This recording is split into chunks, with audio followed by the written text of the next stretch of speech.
vérité au plaisir de vous retrouver sur Sénégal 7 TV ci seen programme de la semaine ñu amati mbégte tey toog fi ànd ci ak suñu ganu bésub tey bi di Bachir Fofana chroniqueur ñu fas yéene am jàngatam ci li nga xamante ni moom moo di ponk yi gën a fës ci actualité bi dina ci bokk li nga xamante ni moom moo di jàngatam sur le plan politique ci ndajeb bi nga xamante ni le PM également président du parti Pastef foote na ko niki le 8 novembre muy terrain meeting bi mais également ci digganteem ak ki nga xamante ni moom moo di le président de la République coowal également mise en accusation pour haute trahison de Macky Sall ak it taxawaay bi nga xamante ni Assemblée nationale am na ko ci dina bokk ci ponk yu nar a waxtaanee sur ce plateau ak yeneen ponk notamment les dossiers de justice le cas Madiambal Diagne l'affaire Pape Malick Ndour entre autres sujets Bachir am naa mbégte jën ak yow maa ngi lay nuyu di la bàyyi nga nuyoo.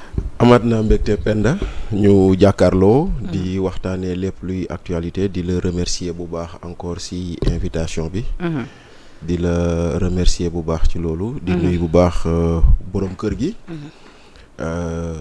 nuyu téléspectateurs yi ñuy seetaan ak fu waay mënti nekk te ñaan yàlla lépp lu nga xam ne lii nii ñu ngi ko waxtaanee mu doon lu ñuy jëriñ waaw alors Bachir fi ma bëgg ñu taxaw d'abord mooy le cas Madiambal Diagne ce matin tout à l'heure sax maa ngi déglu ci RFM ñu ne li ñeel li nga xamante ni moom moo di extradition la justice française renvoie le dossier au 4 novembre prochain source RFM mais également tey mi ngi doon amal li nga xamante ni moom moo di janook ñi nga xamante ni ñoom ñooy autorité judiciaire yi foofee ca Versailles lu nu mel d'une manière générale noo jàngatee cette affaire. Non, c'est une procédure normale.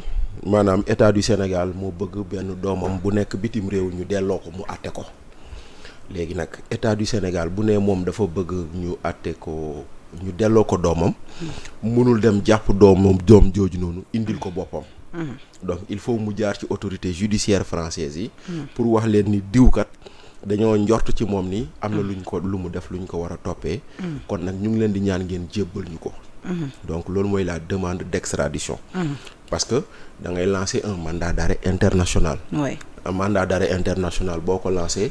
dañ koy dugal si lu ñu tuddee Interpol. xam nga Interpol mooy la collaboration entre toutes les polices du monde. donc Interpol moo tax tey jii boo seetloo sax boo jëndee oto.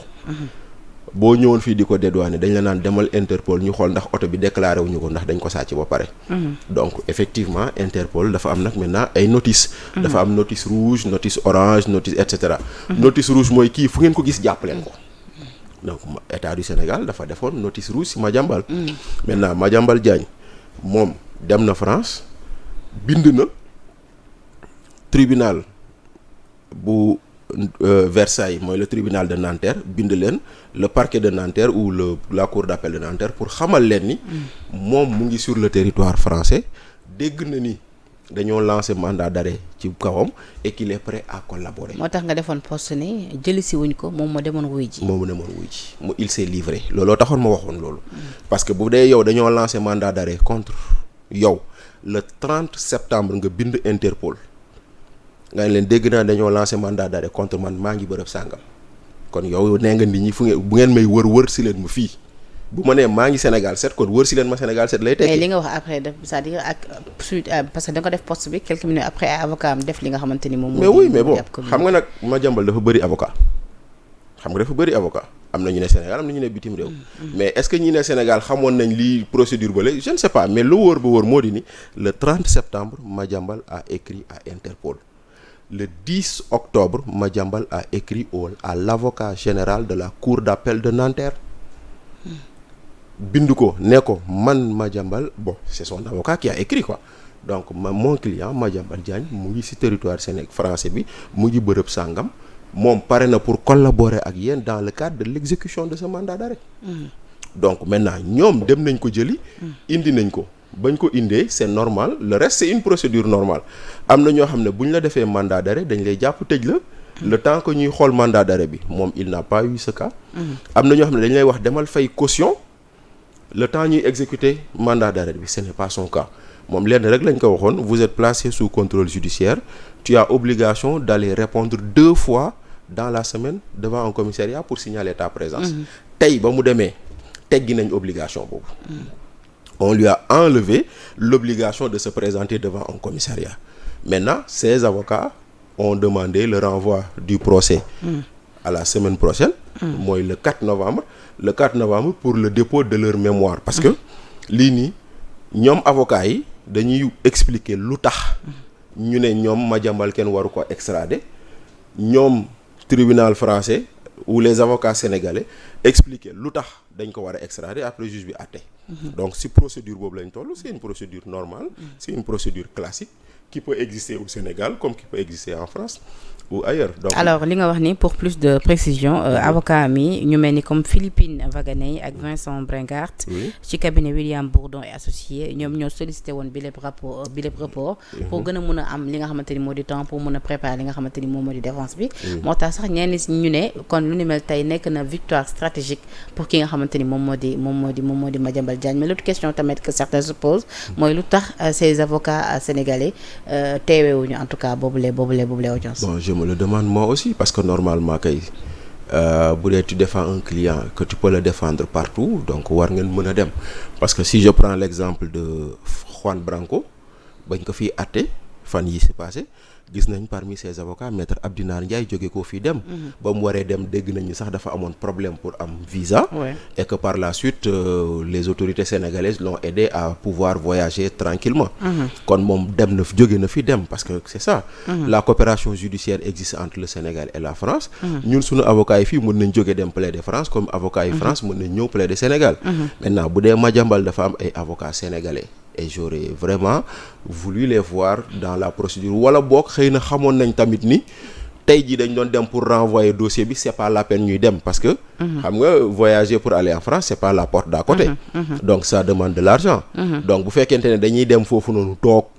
pour xaar ñu renvoyer audience bi pour que semaine prochaine ñu nekkaat foofu alors que peut-être ils ont des dossiers qui les attendent ici xëy na mais lu mu ci mënti doon na gën a rafet effectivement si des avocats sénégalais étaient présents mais on espère que pour le reste de la procédure dina ci am. Alors au sortir de cette audience moom Madiambal Diagne di président bu groupe Avenir Communication réagir na ci micro suñu ay naataango yi nga xamante ni c'était là présent moom nag Madiambal Diagne nag lii la wax nee na moom il est cité ci bi lépp mbir bi nga xamante ni daf ko jàppee simplement ab dossier politique ndax nee na boo xoolee doxalinu mbir bi sax ci ngay xam ne lu ñu mel ab dossier politique képp la mën a doon waaye tamit nee na avocat am sàkk woon nañu tamit ci audience bi ñu rendre ko public su ko defee ñëpp mën a xam li nga xamante ni moom moo ci am parce que nee na am ñu dara li nga xamante ni ñu koy nëbb waaye ñoom nee nañ pour bañ a yàq seen diggante France ak Sénégal ñoom préféré wuñu lu ñu mel moo tax ñu def ko à huis clos mais daal lu ci munti am daal moom jàpp nañ te amul dara lu ñuy nëbb et que justice lui sera rendue. waaw déjà da ngay mujjee si lu mu da ngay njëkkee si lu mu mujjee wax les demandes d'extradition généralement c'est pas des procès publics généralement li ma fi gis fii Sénégal c'est des audiences à huis clos et cetera mais bon maintenant lui peut-être que pour faire de la politique moo tax mu wax loolu. maintenant ñoom tamit nag gàntala nañ ko loolu. voilà mais. Pour man c'est pas là le plus important donc lui il dit qu'il n'a rien à cacher que si la procédure est politique waa kenn mënul génnee politique ci procédure bi Penda loolu moom Madiambal wax ko mu bañ ko wax da nga ko ciy gis ndaxte tey encore une fois man ak yow ñoo seq business yow yaa ma fay mais yow yaa am contrat ak état parce que Ellipse Project moo fay Madiambal mais Ellipse Project moo am contrat ak état. waaw Ellipse de moom bi coow li wulee ñaari daf ci teel a génne boppam. waaw mais Ellipse Project kenn woowu ko léegi que est-ce que xel mën naa nangu yow maag yow ñu seq business mais Ellipse bu ko kenn dugal ci coow li de. waaw déet bu ko waxee loolu la mën a wax Ellipse a le droit de le dire mais kii di toppaate est-ce que moom war na wax loolu parce que bu dee da nga jàpp ni c'est du blanchiment c'est association de malfaiteurs c'est escroquerie aux deniers publics. loo mënti jàpp rek ci délit yooyu noonu ndegam xaalis bi trésor la jógee dugg compte Ellipse jógee compte Ellipse dugg compte Madiambal wala compte ay société Madiambal mënoo tëb woo Madiambal bàyyi Ellipse boo ko defee rek tu fais une procédure politique boo defee loolu rek tu fais une procédure politique Ellipse bu ko neexee mu ne man luy sama yoon nekku ci et tout mais du tere les Sénégalais doivent s'interroger comment se fait-il que yéen ñaar ñoo bokk deal ñu jàpp kenn ki bàyyi keneen ki mu dem loolu lay tax ba moo tax lu Madiambal wax que ni procédure politique am na ci da nga ko ciy gis.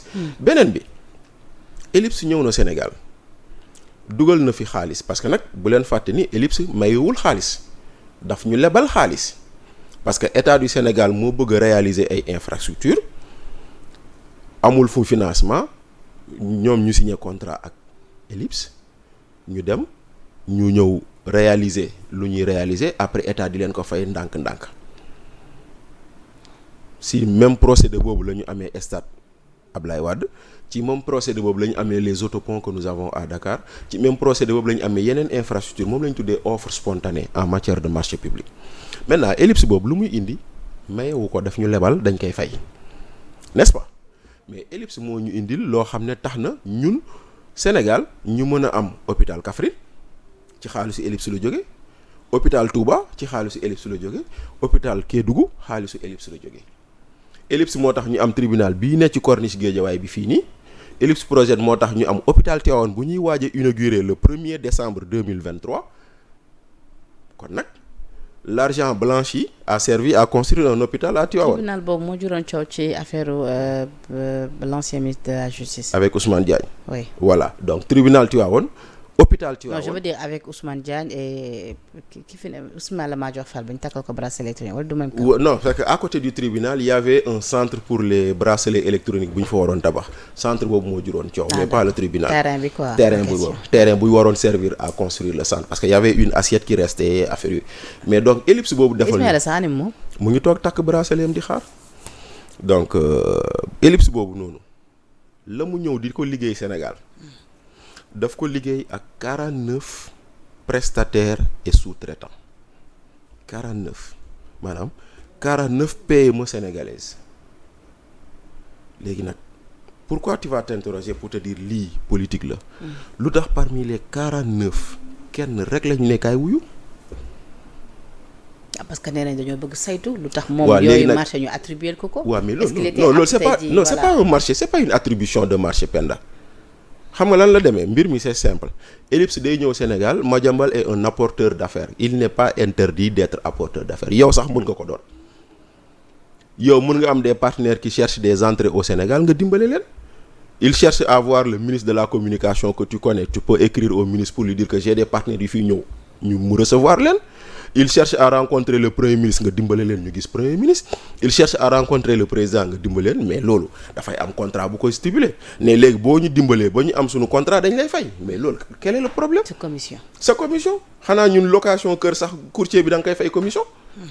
xanaa jëndum oto sax boo ko defee kii la bu dee yóbbu ci garage oto bi di nga ko fay commission loolu quel est le problème là-dedans c'est pas un marché maintenant Madiambal il a le droit ou non wala moom dañ ko tere.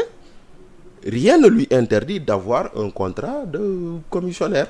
Rien ne lui interdit d'avoir un contrat d'apporteur d'affaires. Rien ne lui interdit d'avoir un contrat de prestataire. Bu dee moom dafa am société. D'accord. Maintenant, une fois qu'il a une société, ñu ne la par exemple, on a besoin d'un architecte. Nga ne man je peux vous prendre un architecte. Yow ay jël architecte yaa koy fay. Loolu quel est le problème? Maintenant, lu tax c'est seulement lui moom rek la ñu naan kaay ñu saytu ndax lu nga jox ne ak yooyu alors que yeneen 48 yu des. kenn woowu leen kenn saytu leen c'est ça qui fait de la chose. foofu la Madiambal di waxee ni parce que c'est une affaire politique. foofu lay doonee politique waaw.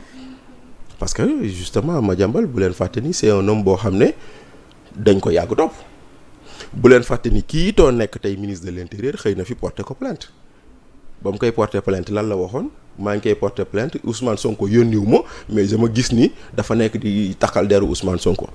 Madiambal a été convoqué. Madiambal waxoon sax ni saisiroon na l'ordre des avocats. waaw saisiroon na l'ordre des avocats pour dénoncer le comportement de maître Bamba Cissé. Madiambal dem na audition ba mu génnee la leen wax mu ne leen la ma wax ci audition bi. sama PV du fuité. dinaa leen garantir ni sama PV du fuité PV fuité na. man de dégguma ko lu PV di mën a fuité man de ba ma nee ci cybersécurité bañ may enquête pareeguma laa dégg ci rajo yi ñuy wax man lan laa doon wax ci biir waaye de bu Madiambal de ba léegi kenn fuité ko. d'accord te mu ngi bëgg a dem ay weer kon nag loolu noonu yëpp boo ko jëlee ak son rôle dans l'affaire Adji Sarr ak yeneen da ngay xam ni effectivement il y a des relents politiques dans cette procédure. soxna Sama ñi ñuy wax on nous apprend démb gis naa ko ci yenn xibaar yi nii dafa fay ba ñu évacuer ko pavillon spécial. tout à fait soxnaam dañ ko évacuer ndaxte xam nga soxnaam malheureusement moom bañ koy jël si Penda jour bu ko policiers yi di jël si këram dafa tëdd ci kaw lalam. feebar ba ko gardien yi ñëwee ne ko police moo lay seet si dafa wax gardien bi nee leen ñu yéeg man damaa feebar mënumaa wàcc lal bi policiers yi ci kaw lalam lañ ko fekk jël ko. ah oui. policiers yi ci kaw lalam lañ ko fekk jël ko ñu ne ko c'est la police mooy leen waaw mooy on comme mu ne leen maa ngi tëdd ñu ne ko ñëw topp ñu ba mu demee elle est partie avec un dossier médical qu'elle a présenté mais dossier médical bañ ko présenté gars yi faalewuñu ko parce que moom elle est suivie par l'hôpital Val-de-Grâce de Paris ça fait 2 ans qu'elle est malade mu ñëw mu indi ko. mais policiers yi nu ñu mënee fekkee ni ci kaw lalam jël ko. convocation lañ ko yor. mu ngi tëdd ci kaw lalam buñ la fekkee wéeroo kay dañ waaw mais ñoom dañ leen ne indil leen ñu ko kay dañ koy dem indi dañ leen a yónni xëy na kay ñoom ñoo waroon di rendre compte ku leen yónni ni kii dafa feebar mënul jóg mais xëy na defuñu ko tamit mais lu mu ci mën doon ba ñuy ñëw këram. moom loolu doy na waat. mais Penda maa lay wax lii. est-ce que loolu moom c'est la bonne info. lu ma lay wax nii. bu la neexee da nga demandé ndax c'est la bonne info waaye di damal ne. parce que loolu moom doy na waat. Mabinta Diaby madame Diagne Mabinta Diaby ba gars yi policiers yi ñëwee këram pour indi jël si ko gardien ba mu ko annoncé ni police moo lay seeti dafa ne gardien bi wax leen ñu yéeg man damaa feebar mënumaa wàcc wax leen ñu yéeg damaa feebar man mënumaa wàcc kon c'est pour dire que elle était malade avant même d'arriver en prison. du prison la feebaree balaa moo dugg prison la feebar. elle était déjà alitée. waaw elle était déjà alitée ba mu ñëwee indaale feebaram sa santé s'est dégradée on l'a évacuée au pavillon spécial. maintenant nag na sénégalais yi xam ni pavillon spécial du bërëbu fajukaay bërëb la boo xam ne les conditions de détention sont juste améliorées pour des personnes malades loolu rek la parce que pavillon spécial ci biir hôpital Dantec la nekkoon moo taxoon mu ñu fa nekkoon dañ leen doon yóbbu di leen faj Dantec.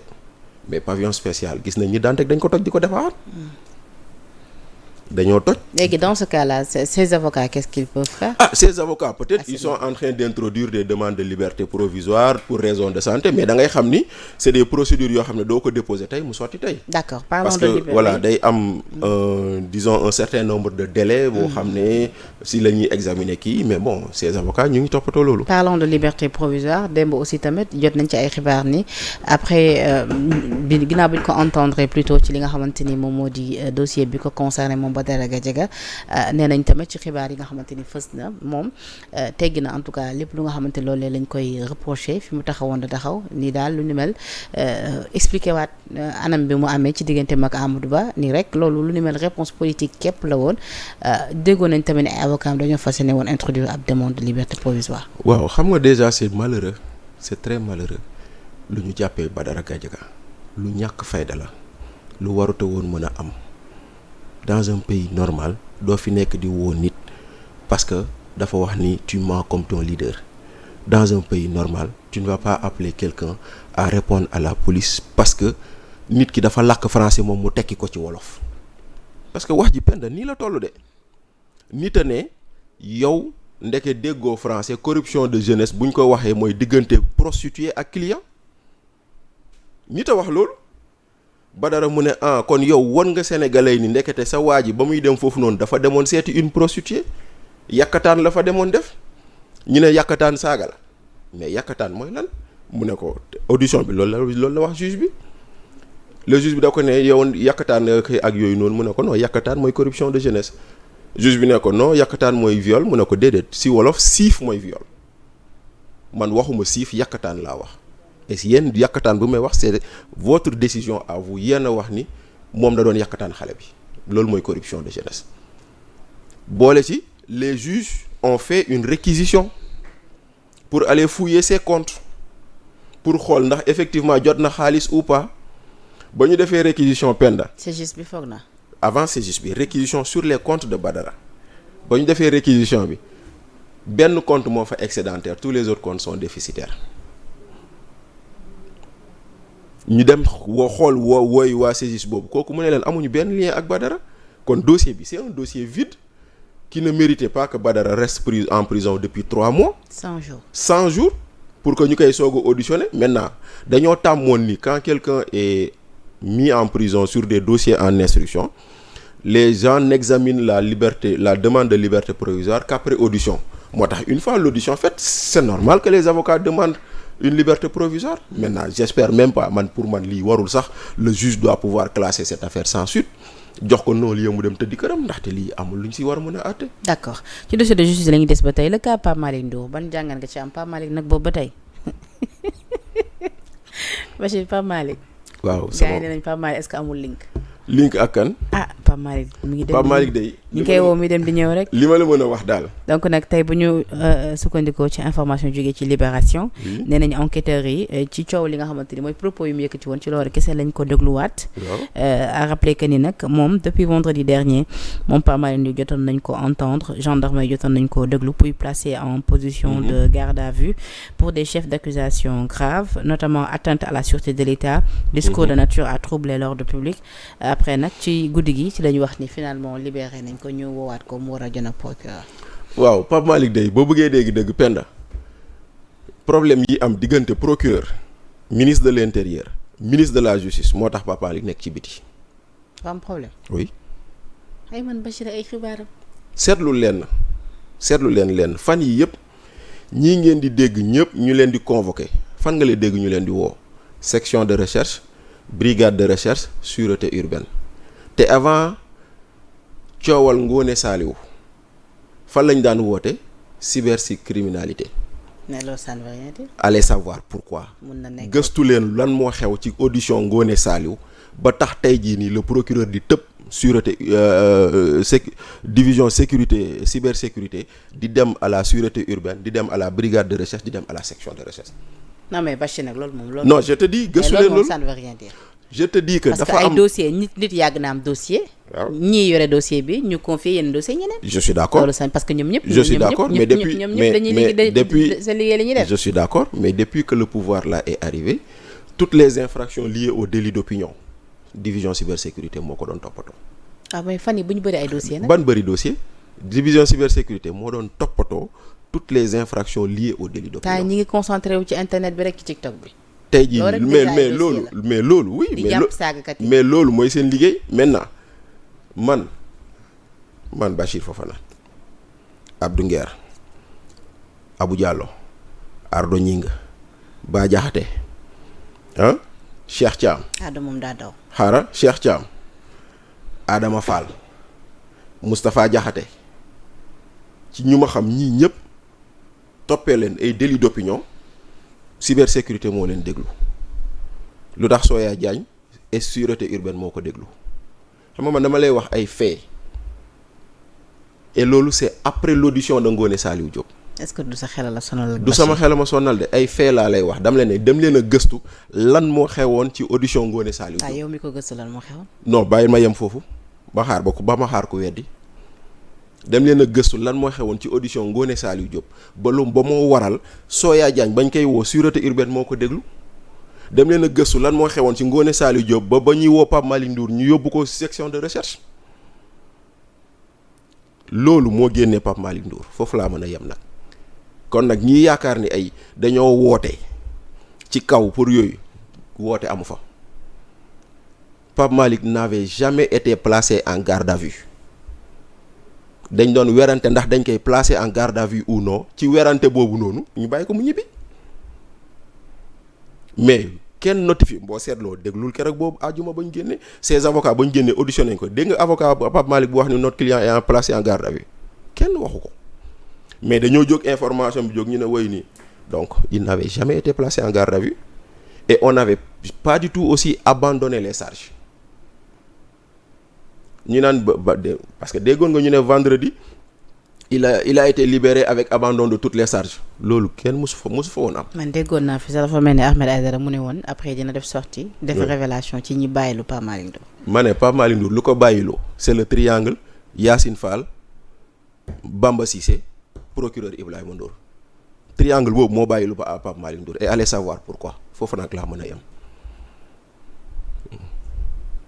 non mais ñooñu mënuñu ko bàyyilu parce que ñoom c'est-à-dire justice bi dafa indépendante instant bi. mais j'ai pas dit le contraire loolu le président wax. mais je n'ai pas dit le contraire seen loxo comme ni. mais je n'ai pas dit le contraire dama wax simplement ni. kon pourquoi ñu war a dem fuy ne foofu. je n'ai pas dit le contraire dama wax simplement ni allez savoir qu'est-ce qui s'est passé dans l'audition de Ngoné Saliou Diop et qui a profité à Pape Malick Ndour foofu rek laa yëpp dem leen ngeen xool la xewoon ba ñuy woo Ngoné Saliou te loolu moo profité à Pape Malick lii rek la du leneen triangle boobu ngeen ñu xool di ngeen xam lan moo ci xew gëstu leen loolu gëstu leen la xewoon ci audition Ngoné Saliou Diop loo xam ne neexul woon procureur jeex na fa laa mën a yem.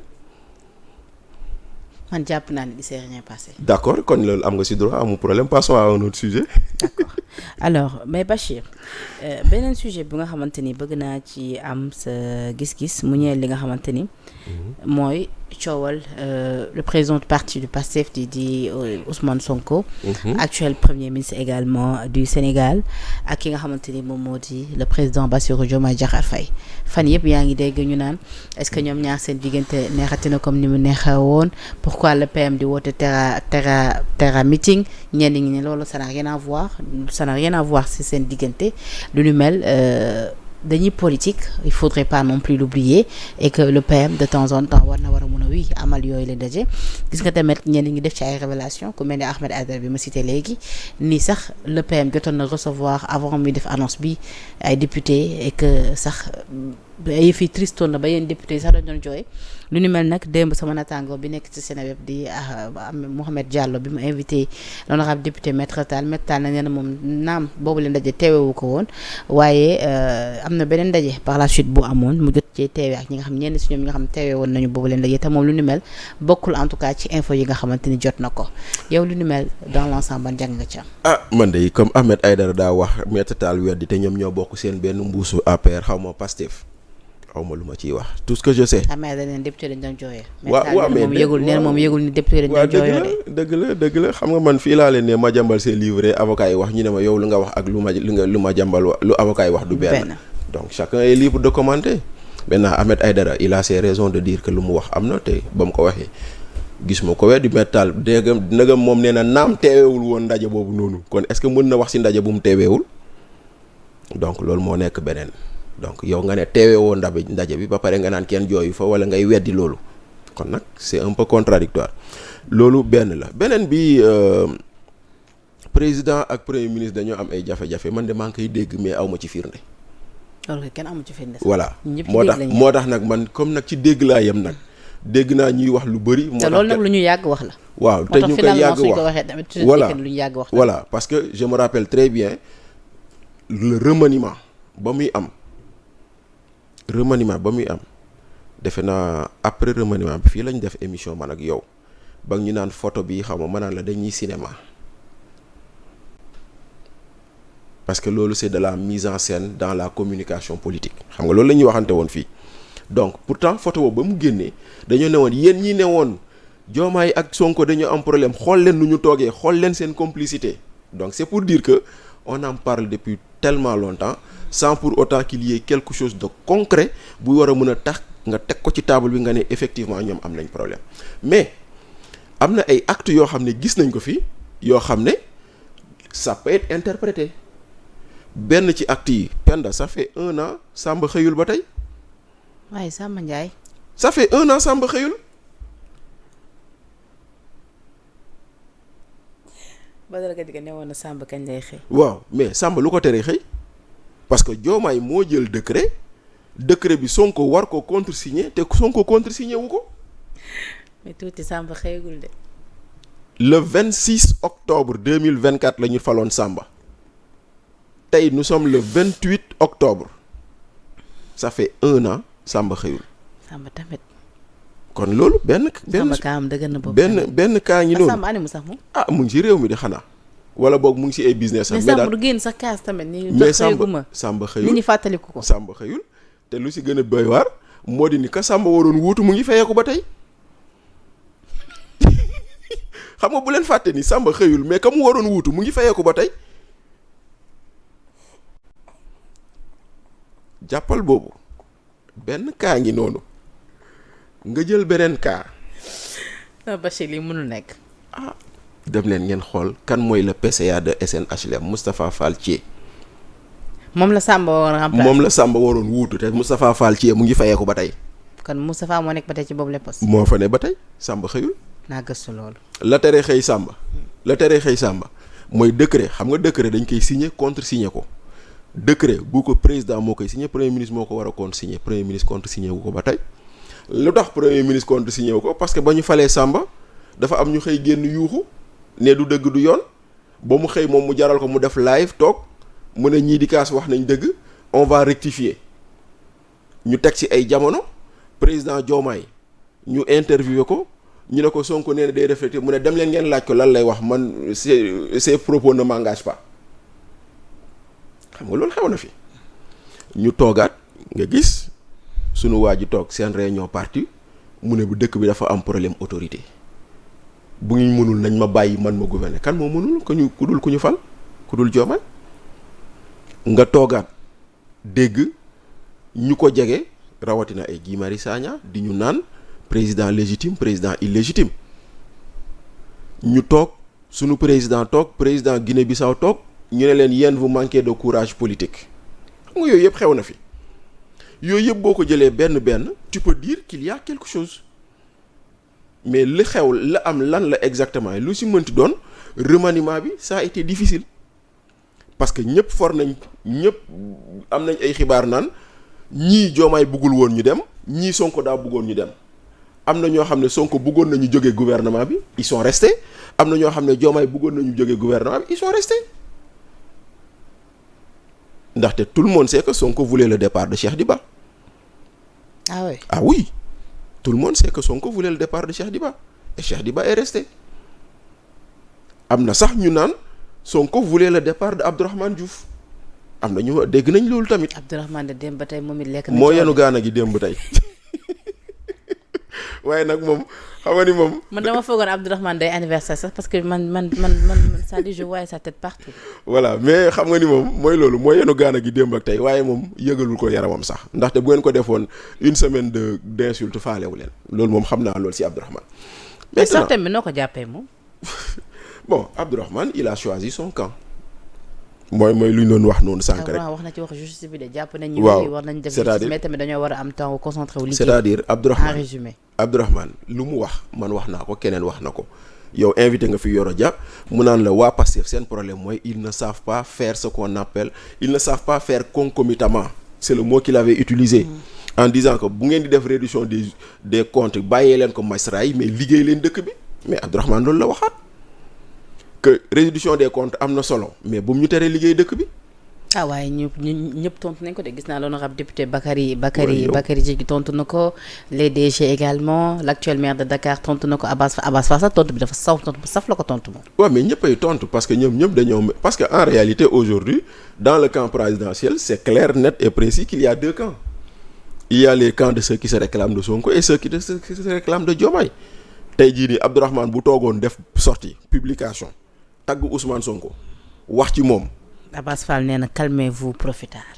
waaw loolu la mën a wax mais ñoom ñoo soxla woon profitard boobu. ah mais moom nee na moom bi ñu dem di ko seeti ji moom c'est-à-dire il a toujours été contre. mais d'accord il n'était pas d'accord qu'il soit contre pourquoi il ne l'a pas dit en son temps xam nga lii mooy yëfu naa fekk. ci biir réew mi wax na ko en interne. mais déedéet boo nga tollee noonu ba yow ba ñuy dem seeti Abdourahmane yow àndoo ci démarque-toi de lui démarque la et dis le man suñu coalition ñu ngi dem seeti Abdourahmane ànduma ci lu tax defu ko woon. pourquoi c'est seulement 1 an et demi après lay soog a wax loolu. non parce que tey xëy na am na dëgg ci li mu ne. non parce que déedéet parce que tant que ce que faisait Abdourahmane àndoon na ak le camp auquel il se réclame c'était bien xam nga loolu mooy le problème de beaucoup de gens de Pastef ils ne te jugent non pas en fonction de ce que tu dis ou ce que tu fais mais en fonction de ce que tu dis ou fais ndax arrangé na leen ñoom au moment précis mais Penda ba ma lay waxi remaniement bii di seen photo boobu. mu ne léegi leer na Diomaye mooy Sonko du loolu lañ doon wax bu dee Diomaye mooy Sonko ku tàgg Diomaye kay tàgg nga Sonko xanaa kay kël kenn waru séeméeri nit wala boog dañ ñoo bëgg a gëmloo ni Diomaye du Sonko. ah Sonko kay mooy Diomaye mooy Sonko. waaw kon léegi lu tax léegi ku tàgg Diomaye mu war a métti ku ànd ak Sonko bu dee Diomaye rek mooy Sonko te muy dëgg ci ñoom te ñu gëm ko. mooy photo boobu ñu tegaloon ci remaniement bi nu ñu toogee ñoom ñaar di waxtaan et tout ñuy wane ni amul dara seen diggante mais Abdourahmane bu nee Diomaye yaa baax loolu mooy indirectement Sonko yaa baax loolu de laa ko jàppee man. ah ñoom de xas nañu ñoom c'est-à-dire waaw mais nag plus ñoom ñi ngi attaqué Abdourahmane ci li Abdourahmane wax ci justice bi. waaw parce que ñoom nee nañ ko wii nii nga mun a waxee. parce que bi muy metti waa dégguñu la woon te jàppuñu la itu mais defal naa Abdourahmane lu mu wax ci justice bi. lu mu wax ci justice bi man dama ko wax keneen na ko wax li mu wax mooy dañoo war a baale jéggale te bañ a comme ça ñu mën a jàll ci li am temps liggéey Abdourahmane il a dit ñoom nag nee nañ baale wuñu xalaat Abdourahmane il a dit nañu def reddition des comptes mais dañu war a baale xam nga baale ak reddition des comptes c'est deux choses différentes. La reddition des comptes c'est un exercice naturel dans un pays boo xam ne qui se veut démocratique loolu bokkul ak réconciliation nationale Diomaye bañ ko njëkkee fal je serai le président de tous les Sénégalais j'appelle à la réconciliation nationale la waxoon. loolu la wax oui. waaw léegi. kon koy depuis loolu sax discours am tout le temps loolu lay wax. mais justement maintenant boo demee bay mere Abdourahmane ci lu mu wax loolu de mere si Diomaye bi ko waxoon. mereel Diomaye mi waxoon je veux être le président de tous les Sénégalais je veux être le président de la réconciliation nationale mais loolu la Diomaye waxoon bu ñu ko fàtte. Maintenant quand Abdourahmane rappelle ça pourquoi on doit lui en vouloir? Pourquoi selon vous? Non, c'est parce que on est dans une situation où chacun choisit son camp et apparemment le camp que choisit Abdourahmane neexu leen. loolu kese la mais camp boobu ku nekk di choisir fu mu ne nii finalement deux camps se positionnent est-ce que lu nu mel baax na ñoom ci seen ëllëg politique. En tout cas daal nous avons un exécutif à deux têtes te loolu même ñun dans nos propos de tous les jours médias journalistes chroniqueurs on l'a consacré. Parce que tandem duo Diomaye la ñuy wax tandem Diomaye Sonko donc ñun nangu nañ ni benn siège la mais ñaar nit ñoo ko bokk. président ci boppam wax ni daf ko wax ne ko kaa ñu nekk xarit bu ñu bëggee gouvernance. waaw président wax loolu. président tourné ne ko nee nañ bul loree sama fauteuil je lui demande de venir prendre ma place. na ko xool bu baax. te ni tamit du noppale ko tant que du ma noppalu mukk lu dul ma teg ko fii ma toog. dëgg la kon loolu yëpp bu amee. nous sommes dans un. bu tamit waxaat ni moom it fauteuil bi président toog yéene na ko. voilà parce que yàlla xam na ni yéene na ko. yàlla xam na ni yéene na ko donc loolu yëpp bu amee nous sommes dans un exécutif à deux têtes. Il y a beaucoup de choses yoo xam ne même dans la pratique administrative ou républicaine c'était des prérogatives du président de la République premier ministre mu ngi koy def ay visites yii nii nga xam ne. parce que le président tam avait dit def moom il veut un premier ministre super fort. oui mais je suis d'accord comme il l'avait dit il l'a matérialisé tey jii nii le premier ministre marche sur le territoire du président xëy na bu doon keneen la du ko nangu mais parce que ñoom ñaar nous sommes dans un exécutif à deux têtes nangu na ko. léegi lu waral kon tey jii le PM war a woote. bon xam nga le PM. le 8 novembre. le premier ministre. patriote yaa ngi takku nag ba dëgër nag di préparer. le 8 novembre c'est-à-dire le premier ministre. nee nañ sax ku ci am xew le 8 novembre na nga ko bëttal. waaw le premier ministre. ndax le PM moo woote. le premier ministre man de dinaa ànd ak Bara Diouf bu DGP yu dem cette année. waaw le premier ministre Ousmane Sonko mon ami Bara Diouf. waaw sama boy la woon de waaye daf maa bàyyi nag. Bara la bàyyi. waaw daf maa bàyyi bàyyi sa grand Bachir. waaw kooku moom dinaa la ko wax fii. waaw Penda comme sa xarit la man sama boy la woon. c'est mon ami Bara. waaw nee ko sa grand nee na bàyyi nga ko mais amul problème. mi ngi seetaan mais moom du la bàyyi. mi ngi seetaan waaw wax ko loolu. nee ko jot na ci message bi waaw jot na ci ba pare naa ko dagg yónnee ko. waaw nga yónnee ko dafa doy waar. mais nag bon mu ngi noonu quoi maa ngi koy remercier bu baax. il est très gentil maa ngi koy remercier bu baax. mu ngi amal liggéey bu am solo. waaw mu ngi liggéey sans bruit sans beaucoup de bruit maa ngi koy encourager di ko féliciter. waaw gis nga premier ministre. day politique. te premier ministre il veut reprendre l'initiative politique. parce que quand même depuis un certain temps l'initiative tend vers l'opposition Penda. xoolal marche yi fi opposition organisée. nu mu amee doole. xoolal tey jii nii. ba mujj bi ñu waroon def géejawaay nag. ba ñu kenn autorisé wu ko. lu tax autorisé wuñu ko parce que waa Pastef ñoo woote manifestation sur le même itinéraire. ñu bañ trouble à l'ordre public parce que yooyu noonu ay technique la ndaxte tey jii nii ma jox la benn exemple. moom Sonko nu mu wootee le 8 novembre sur l'esplanade du stade là. bu opposition woote woon foofu noonu le 8 novembre sur l'esplanade du stade mën na am préfet mu ne risque de trouble à l'ordre public j'annule tu vois donc loolu mën na am maintenant day woote politique maintenant nag xam nga nag premier ministre Ousmane Sonko dafa aay parce que il veut nous faire croire que ça fait 18 mois deful politique alors qu'il fait de la politique tout le temps. Mais le temps est-il bien choisi quand même pour ça? Non mais le temps est bien choisi parce que aujourd'hui il veut reprendre l'initiative et que Pastef est en mauvaise posture dans l'opinion. À quelle fin? Pour reprendre l'initiative. Maintenant à quelle fin? À des fins de trucs parce que xoolal ba mu ne le 8 novembre terra meeting tout le monde reprend terra meeting parce que loolu lañ ci jublu boo ko defee.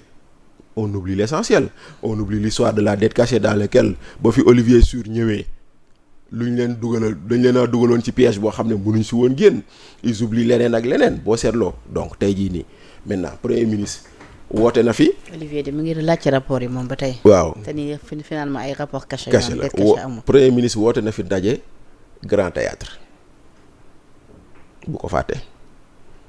woote nañ fi mu fees dell xale yëpp ñëw wuy si ko. jour boobu lay wax naan bu ngeen xamoon ni man maay seddal Serigne Goundou foofu la ko waxee bis boobu la ko waxee woon. premier ministre woote na fi Dakar Arena ba ñu won la maire boobu doon cinéma ñuy teg ko ci civière bi après mu naan liñ ma liggéeyoon joxuma ko. premier ministre dem na fi Milan. du diaspora bonde dem wax ak militant Pastef yi kon kay premier ministre kañ la noppi def politique. mais ci la annoncé woon diaspora bonde. oui mais diaspora bonde taxul mu am. am na kay. déedéet woon ma ko. mobiliser nañ 450 milliards. fan lañ ko mobiliser. maa ko laaj fii la. waaw d'accord Abdou Sonko qui représente la diaspora. mais non mu ne dépassé nañ sax seen objectif. mais non mais Penda fan lañ ko mobiliser xam nga dañuy wax nañ bàyyi di nax sénégalais yi le diaspora bonde n'existe pas encore. Existe na kay parce que moom mooy appel à l'épargne publique bi ñu woote. déedéet l'appel public à l'épargne est un mécanisme prévu par le marché de l'UEMOA ça existe déjà. mais ñoom nee nañu diaspora bond beneen appellation rek la waaye moo ko appel à l'épargne publique benn la c'est la même chose. quand tu dis bon au trésor quand tu dis obligation du trésor quand tu dis emprunt obligataire quand tu dis appel public à l'épargne loolu fii nga ko fekk loolu fii lañ ko fekk. c'est des mécanismes yoo xam ne dafa am yoo xam ne ñoom dañuy ñëw ut ci xaalis foofu léegi tey jii nii nee nañu ils cherchaient 300 milliards ils ont obtenu 450 milliards. ok man leen laa leen di laaj si 450 milliards yooyu. qu'on nous sorte la géographie des investisseurs pour qu'on nous dise investisseurs sénégalais yi investisseurs ouest africains yi. banque yi assurance yi ku nekk ñaata nga dugal. ak diaspora bi ñaata la dugal. d'accord parce que loolu tant que génnewuñu ko. man gëw ma ni lii c'est de la diaspora c'est la diaspora qui a cotisé man gëw ma ko. parenthèse la woon rek. oui donc parenthèse la woon donc maintenant dem na Milan meeting kon nag kañ la noppi def politique premier ministre dafa politique chaque fois assemblée nationale chaque fois que boo ko fa indi woon da doon politique. si la waxee naan on va effacer les chroniqueurs fa la ko waxee woon opposition bi dañoo ragal moo tax ñuy yónni seen i chroniqueurs kon nag musul. sortie boobu tamit ñu bëri ñu ci xaar ay révélations. il se passera rien. le 8 novembre. il se passera rien opposition bi tamit ñoom tamit ñu ngi woote manifestation. bëggoon tamit ñoom wax ci vie cherté de la vie ak entre autres problèmes yi sénégalais di jànkonteel mais je pense plus que est-ce que loolu léegi di c'est-à-dire seen daje est-ce que dina amati boobu lay impact sachant que ni démb le PM annoncé na ay mesures ci lu ñeel li nga xamante ni moom moo di wàññi tepp njëgub courant bi en tout cas lépp lu nga xamante ni jëm na ci dundinu sénégalais yi. bon xam nga nag Penda premier ministre dafa wax ni dañuy wàññi njëgu courant ñun dañ ko yàgg di xaar. ci fan yi néew. waaw ci fan yi néew lu ñu waxoon ci fan yi néew tam bëri na te gisuñu ko rapport Prodac bi ne woon nañ dinañ ko publier suba ba léegi kenn gisagu ko mu ngi bëgg a def ñetti weer ba ñuy wax après le rabat d'arrêt maintenant premier ministre dafa woote ni dinañu publier dinañ def annonce de baisse de prix ci fan yi néew on espère et effectivement le contexte s'y prête ñun Mali sunu port gi la seen pétrole seen gaz di jóge di dem romb def 600 kilomètres 700 kilomètres egg Bamako pour ñoom ñu mën ko utiliser. mais Penda est-ce que xam nga ni. Mali wàññi na njëgu électricité gasoil ak essence. te ñun Sénégal wàññeeguñu. Côte d'Ivoire wàññi na fi ñaari yoon njëgu essence ak gasoil suñu kaw diggante ñii nguur gi bañ fi toogee ak léegi parce que le contexte mondial s'y prête. parce que c'est ça en fait la vérité aujourd'hui on te dit que le baril de Brent mooy le baril de pétrole a chuté de 8%.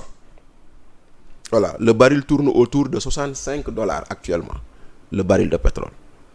c'est vrai que nag le pétrole n'est pas l'intrant indispensable sur l'électricité mais lu ci am solo la mais aujourd'hui le baril de pétrole a chuté depuis très longtemps yeneen i réew yoo xam ne ñun ñoo bokk zone UEMOA bi ak zone CFA bi ñoom wàññi woon nañ seen ay njëgu gaz ak seen njëgu pétrole ak seen ay yenn produits des hydrocarbures parce que defoon na ko ñun Sénégal ñoo ci desoon maintenant bu ñëwee ce sera une bonne chose ça va soulager les ménages parce que ces ménages yi soxla nañ ko. d'accord ndaxte mbir mi tar na kon loo wàññil ménage yi rek mu doon soulagement. kon est-ce que opposition amati na dëgg-dëgg prétexte pour tenir manifestation bi. mais y a pas que le pétrole. bi le président Bougane woote. y a pas que le pétrole, c'est-à-dire que c'est vrai que le pétrole a un impact sur beaucoup de produits, mais tout est cher dans la vie.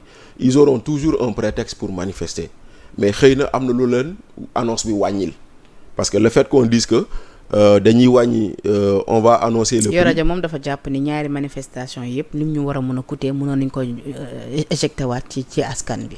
waaw Yoro Dia de moom de il continue à penser que parce que tey jii nii boo gisee waa Pastef ñu ngi woote mobilisation di teg ay positionné ay car xam nga ñoom ñoo doon wax naan ñun du ñu mobiliser suñu militants yi ñuy cotiser waaye gis ngeen tey jii fu mu toll nii directeurs yi ñoo commencé di mobiliser di teg ay car naan bindu leen et cetera donc mobilisation Ndiaga Ndiaye ngay ñoo gis fii nii. mobilisation sandwich ak t-shirt nga fii ñoo gis donc mooy lu ñu doon wax rek tous les politiques font la même chose maintenant après on va vouloir nous dire que l'autre fait différemment alors que c'est la même chose. La mise en accusation de Macky Sall également rejetée pour vice de forme. C'était prévisible. Guy Marius Sagna nee na moom voilà il prend acte. Oui mais c'était prévisible parce que balaa Guy Marius Sagna di ko wax ñu comprendre règlement intérieur assemblée nu muy fonctionner yépp xamoon nañ ni député mënul indi mise en accusation commission moo koy indi kon moom jaarul fu mu waroon jaar xam nga nag en droit lu ñuy wax avant de regarder le fond on regarde d'abord la forme mooy un peu lu leen Olivier Sur di wax avant de parler de dettes cachées parlons des rapports cachés donc si on met les rapports sur la place publique on va voir lu ngeen ci bind pour xam fu lu ngeen wax dette cachée fu mu jógee donc Guy Marius Sagna il veut mettre en accusation nu mu tuddati Macky Sall te ba mu koy wax defe naa fii lañ toogoon Sénégal 7 ci émission Salam ak Ya Moussa ba ñuy wax may leen lan lañ indi woon comme prétexte dañoo ne woon parce que le rapport de la Cour des comptes parle de dette cachée moom foofu la sukkandiku woon pour dire que c'est de la haute trahison dem na dugal nañ ko indi nañ ko le bureau de l'Assemblée l'a rejeté parce que respecté wul les conditions de forme yu ñuy tax ñu mën ko examiner maintenant nag comme il en prend acte léegi nag bu fekkente ne son intention est réellement de poursuivre Macky Sall na jël la bonne voie. D'accord. Bachir waxtu bi jeex na tàkk dina bàyyi nga tàggatoo le mot de la fin. gaaw na trop sax mais en tout cas merci beaucoup. Merci à toi. Merci Penda pour cette invitation te puis. Adama Fall nag waxoon na ni. oui. lu mu waxati. ne woon na ni Macky Sall ñëw na ñaari yoon Sénégal aéroport bu Yoff bi la wàcc. man de dégg naa ko. démb ma laaj ko Yoro Dia Yoro Dia ni Macky musul ñëw. man de dégg naa loolu. ma ne ko kon Adama waxul dëgg. man de dégg naa loolu dégg naa ni daal ñëw na fi rek lan fi ay soxlaam dem waaye dégg naa ko nag waaye nag xam nga nag li ñuy wax rek. xam nga Yoro mooy Macky mooy Yoro. waaw Yoro day mu ngi noonu. xam nga tamit nag ñëwul de. xam nga tamit nag bon mooy loolu peut-être xam nga Macky aussi tam du la wax lépp waaw Macky du la wax lépp de Macky da lay day yem fu mu lu bëgg a yem rek. maa ngi gis ni tontu Adama Fall mais grave na ma baal dama mun tooñ. Bachir tàggatoo. Penda merci beaucoup merci vraiment pour cette invitation et puis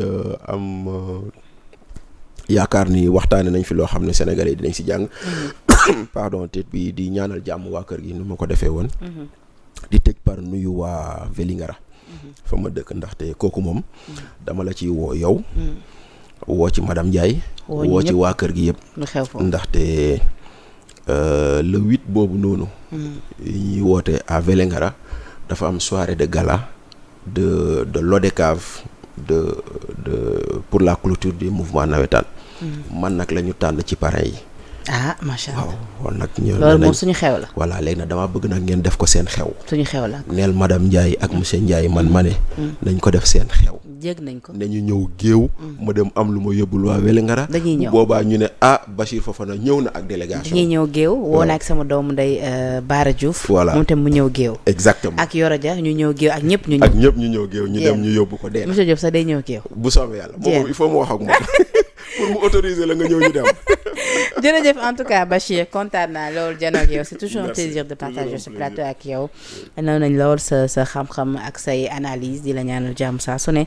di bëgg lool ci wuy si bi nga wuy si suñu invitation ngir càmbar li nga xamante ni moom moo di ponk yu gën a fës ci actualité bi di remercier la régie tuuti moo nekkoon ci machine bi yéen ngi safoo suñu ay programme également di leen jox di déggee ci kanam tuuti ci beneen plateau di ci ànd ak yeneen i invité d'ici là portez-vous bien jërë ngeen jëf